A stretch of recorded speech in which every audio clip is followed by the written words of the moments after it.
In a prior video, we talked about Sega's titans of the arcade. The machines that shook the floor, Afterburner 2's tilting cockpit, the R360's spinning terror, that full-body thrill of leaning into a turn and super hang-on. But here's the thing. For every legendary machine that got the Hollywood cameo, the mad geniuses at Sega were building a dozen other experiments. Some were evolutionary dead ends. Others were just too big, too expensive, or too much for most arcades to handle. Today, we're going into the archive. This is Sega's sit-down arcade masterpieces, Part 2, The Forgotten Titans. Now, if you thought the R360 was the peak of Sega's ambition, buckle up, because you haven't seen the Sega AS1. This thing wasn't a cabinet. It was a self-contained venue, a modular simulation theater that sat 8 players in a fully enclosed pod with a massive screen. They installed these as flagship attractions in Sega worlds. You'd book a time, sit down. It was a curated show, often with custom footage tying into Sega's iconic characters and experiences. And you're probably thinking exactly what I thought. That sounds more like a theme park ride than a game. Spot on. That's the entire point. The AS1 represents a fork in the road. Was the future of arcade games in the graphics alone? Or in creating immersive cinematic spectacles? Sega, being Sega, bet on both. But the AS1's insane cost and size meant it was always a rare beast. Most got scrapped. It was still a breathtaking, wildly impractical vision of arcades as mini amusement parks. A vision that honestly was probably too grand for its time. But here's what's fascinating. It shows Sega wasn't just thinking about the next quarter-eating hit. They were dreaming about what the entire experience could be. But let's rewind. Before the AS1's theater, Sega was perfecting the one-player cockpit, and they knew how to iterate on a great feeling. Take Space Harrier. Its deluxe cabinet was a direct sibling to Thunderblades. You climbed into that familiar frame, as the cab's gentle, responsive sway sold the fantasy of flying through the fantasy zone. It was all about the sync between your body and the screen.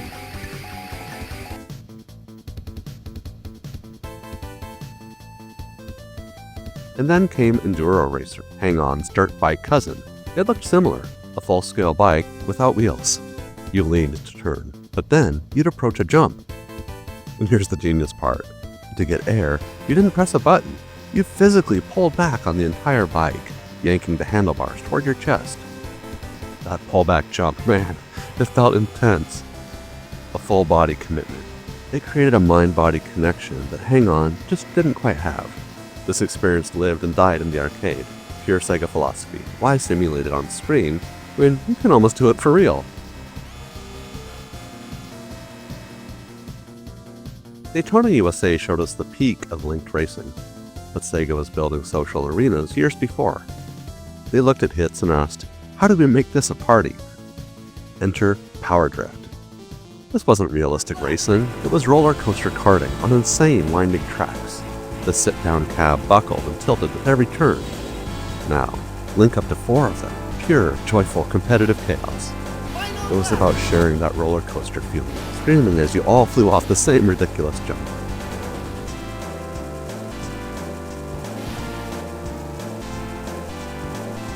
You're great! And then came Outrunners, the spiritual sequel to Outrun, built from the ground up for competition. This was the true bridge between the solo road trip fantasy and the feel of having a packed grandstand cheering on the action. It was Sega refining the recipe, take great driving games, put in an immersive cockpit, and then multiply the fun.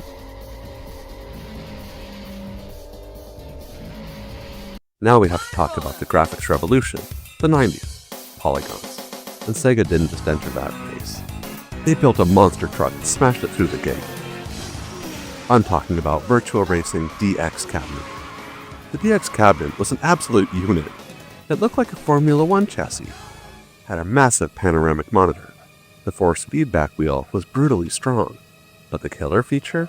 Airbags. Seriously, the seat had pneumatic bladders that would inflate and deflate, pushing you against the sides during hard turns, simulating the lurch of braking and acceleration. Combined with a wall of sound, This wasn't just playing the game. This was a full-body data feed. You felt the physics. The DX was a statement. This is the future, and it will shove it into you. That philosophy of feel reached its purest form in Sega Rally Championship. The sit-down cab was more refined, and the genius was in the wheel feedback.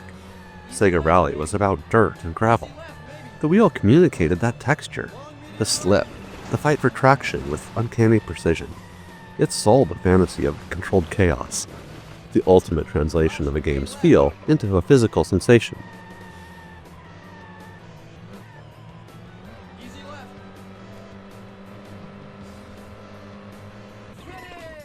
You see, Sega was also brilliantly pragmatic.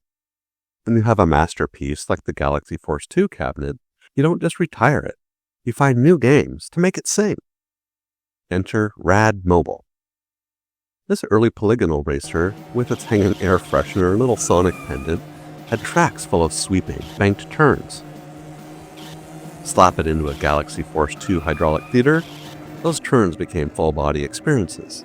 Proof that a great motion platform could give new life to a game. And we can't forget the late-era kings. Crazy Taxi's deluxe cab, with its gear shift and pounding Offspring soundtrack, turned chaotic fare collecting into a seat-rumbling joyride.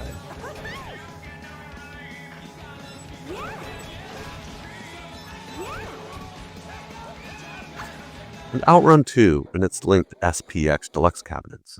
The ultimate love letter. It took the classic Outrun feeling, wrapped it in buttery smooth graphics, and let you and a friend chase each other down that endless coast. The final perfect evolution of a social driving dream that Sega had been chasing for 20 years. Those beautiful Testarossa deluxe cabinets could be linked for head-to-head-to-head racing.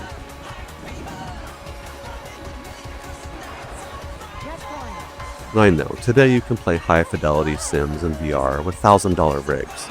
The tech has caught up, even surpassing what Sega could bolt to an arcade floor.